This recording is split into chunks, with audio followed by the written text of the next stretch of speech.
Hello, everybody. I hope we're well. So, will a morning routine help me feel good? This was the title of last week's blog, and I always do a little video where I just read out some of the blog because obviously some people find it easier just to listen than to read, or that's their preferred way to listen, to absorb information. So, is a morning routine, will it help me feel good? So like at the moment, we've got all sorts of energies going on, haven't we? And I feel like I'm having a lot of conversations at the moment with people who are struggling with their mental health as a kind of like an ongoing thing since lockdown.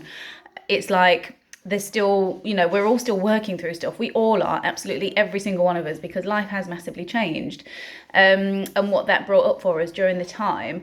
And also the period that we're in right now, where there's so much energy, there's so much shifts going on within ourselves. We're all being really called to look deeply within ourselves and really connect to our intuition, to our own inner guidance, to really like go back to our roots and our foundations. Like, it's a beautiful thing, but that feels a little bit chaotic when we're going through those moments of change. So last week I was in response to these conversations, I write blogs that, really go into my community, really, people that I'm, teaching, coaching, practicing with. So last week was, will a morning routine help me feel good? So speaking from experience and, the students that I've been working with recently, we developed a little morning routine that was very much based. It was physical, so it was movement. It involved movement to really get our energies going, but not in a harsh, abrasive way, like, hold this as long as you can. There are times and a place for when you really want to get dynamically into body. But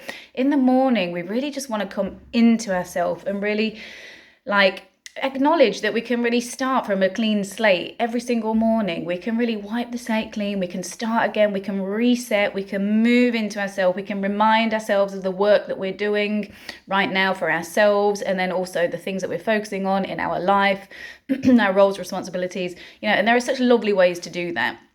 Really, soothing that also get your energy going.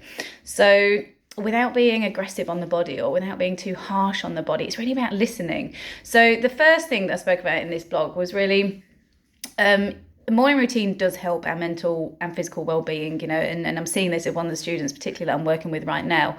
It's actually the part that he really, really needed to really put all the other components of what we're doing into place, like really building that time and that practice for himself in the morning. And again, it's not just about being massively physical, it's really about tuning in the mind and calming the mind and centering ourselves. So first of all, choice, like this is what I first spoke about, everything is a choice. Like from the moment we wake up, it's a choice whether we hit snooze, whether we sleep in, whether, whatever, we have a coffee for breakfast, or whether we dash out the route, the house.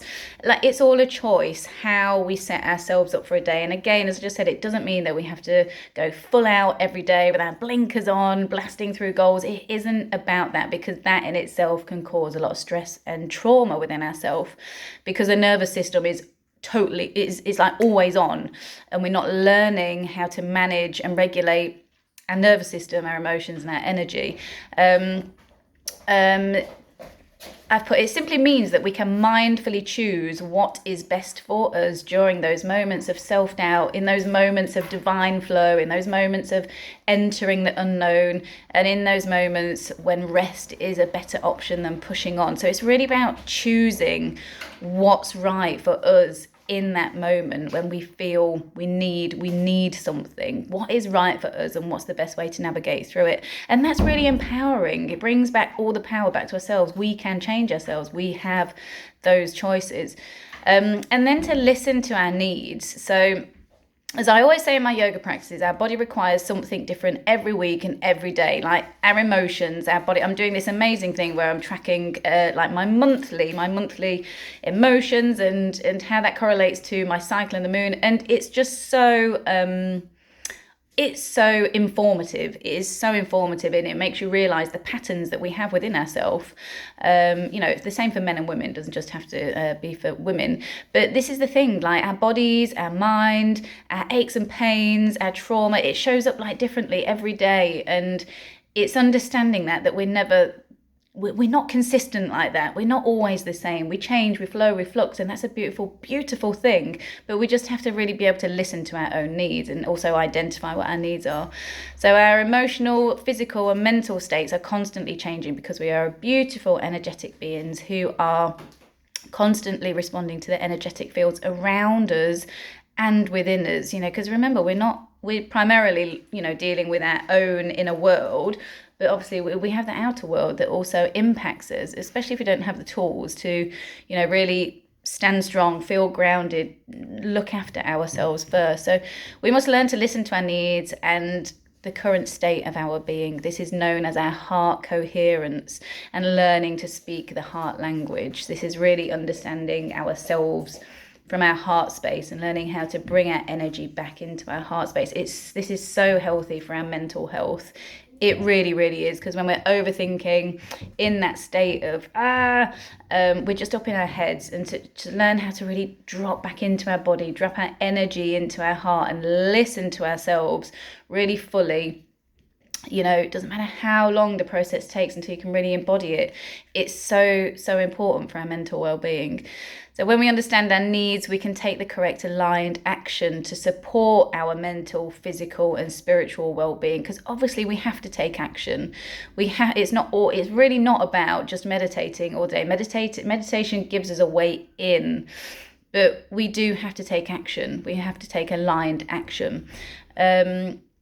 Problems arise when we do not listen and continue to abuse ourselves with substances, negative self-talk, and destructive relationships or environments. We need to relearn how to tune in to who we are and what makes us happy, and then allow that light into us, within ourselves, to shine into the world. My classes always involve listening to the body and listening to the intelligence of our body. We do this by slowing down and becoming quiet. We connect our breath and body so that our mind becomes quiet. And this is the key to becoming present. When we are present, we are healing. Do you know what? I've had a really good idea doing this. I think I'm actually just going to read these and create like a little, what would it be? It wouldn't be a podcast, but an audio version of this. When we are healing, we are listening and acknowledging the self. Connecting the body and the breath calms the nervous system and reduces stress. So it is really important, and we can activate all of those processes, those practices, when we do just take a little, even if it's 10 minutes to start with, just a little 10 minutes for yourself before the day begins, just to gather your thoughts, gather your energy, move into your body, and just start from a really clean slate. It's such a useful practice. So there's a little bit from my blog. I will continue to read a little bit more another time. I hope that gives you some ideas, or at least starts some conversations, starts you considering other things about how to look after our well-being, especially during these times. It's the darker season, lots of self-reflection. When we really use it well, it can really, really help us through these winter months. So take care, guys.